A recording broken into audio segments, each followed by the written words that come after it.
सी बात है। तो अब जो आदमी 75 का हो गया, उसने खुद अपनी लंबी उम्र की तैयारी ही नहीं करी, और जब उसने कोई तैयारी खुद नहीं करी है तो उसका परिवार या उसके समाज उनको कैसे तैयारी, वो कैसे तैयारी करेंगे? तो आपका ये कहने का मतलब है कि पहले तो शायद वो 60 साल तक जीता तो बहुत बड़ी बात थी, तो जब तक वो कमा रहा था वो जी रहा था, अब वो 80 साल तक जी रहा है। तो इसके जो परिणाम है वो भी इकोनॉमिक एंगल मुझे समझाइए। इसके इकोनॉमिक एंगल बहुत भयावह है। आज हिंदुस्तान में 60 साल की उम्र में आपने एक आदमी को रिटायर कर दिया। आदमी को अगर 80 साल तक जीना है तो 20 साल के लिए उसको अपना इंतजाम करना है। उसकी पत्नी 10 साल छोटी है तो 30 साल के लिए पत्नी के लिए इंतजाम करना है। औरतें आमतौर पे 5 से 7 साल ज़्यादा जीती हैं, तो 35 साल के लिए उसे अपनी पत्नी के लिए फाइनेंशियल इंतजाम करना है और 20 साल के लिए खुद के लिए इंतजाम करना है। आज के इन्फ्लेशन में, आज की महंगाई में कितना भी पैसा आप एक जगह रख दीजिए, क्या वो 35 साल तक खींच सकता है? ये प्रैक्टिकल नहीं है। और जैसे जैसे उम्र बढ़ती जाती है उनके बच्चों की उम्र भी बढ़ रही है जी। जो आज 70-75 का होगा, बच्चे भी तो 50-55 के हो रहे होंगे। वो अपना बुढ़ापा देखेंगे, वो अपनी लड़की की शादी देखेंगे, वो अपने मकान की किस्त चुकाएंगे। तो जो पीढ़ियों के बीच की जो दूरियां हैं वो बढ़ती जाती हैं। ये इकोनॉमिक वजह से बढ़ रही है। इकोनॉमिक वजह से बढ़ रही हैं। तो अब वो जो कॉन्सेप्ट है कि 60 साल की उम्र में हम रिटायर हो जाएं, उससे बाहर निकलना होगा।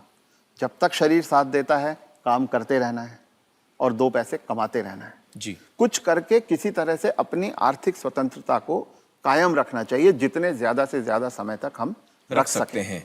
अपने आप को वोकल रखना भी बहुत ज्यादा जरूरी है। अगर मेरी परवाह मेरे परिवार वाले नहीं कर रहे हैं और अगर अड़ोसी पड़ोसी इस बात को जान जाएं तो कोई भी बुजुर्ग कभी भी किसी परेशानी का सामना नहीं करता, क्योंकि तो चुप ना रहें। चुप रथ ना साहब रहें। ये कह रहे हैं कि चुप ना रहें। अगर आपके बच्चे आपके साथ व्यवहार ठीक नहीं कर रहे हैं सबको बताएं। तो आप सबको बताएं। जी। रथ साहब, बहुत सारे जो बुजुर्ग हैं हमारे समाज में, उन पे प्रेशर आता है बच्चों की तरफ से कि आपकी जो जायदाद है या जो घर है या जो प्रॉपर्टी है, जो कुछ भी आपके पास है, वो आप हमारे नाम कर दें। इस पे आप कुछ टिप्पणी देना चाहेंगे? पहला ये कि किसी भी हालत में आपके पास जो भी धन संपदा है, जो भी आपके पास आर्थिक साधन है, वो जब तक आप और आपकी पत्नी जीवित हैं किसी और के हाथ नहीं जाना चाहिए, कितना भी प्यार करते किसी हो। के नाम पे नहीं जाना किसी चाहिए। जितना बच्चे, भी आप किसी प्यार बहू, करते हो। किसी पोते, किसी के नाम पे ना जाए, कितना भी आप प्यार करते हो। क्योंकि जब तक अगली पीढ़ी को पिछली पीढ़ी का सामान कुछ मिलता नहीं है तब तक वो उनकी इज्जत करते रहते हैं। वो हाथ पांव भी दबाएंगे, वो अस्पताल भी ले जाएंगे, वो दवा दारू भी करेंगे। और वो ही माँ बाप सबसे ज्यादा सफर करते हैं जो अपने प्यार के कारण उमड़ते चले जाते हैं।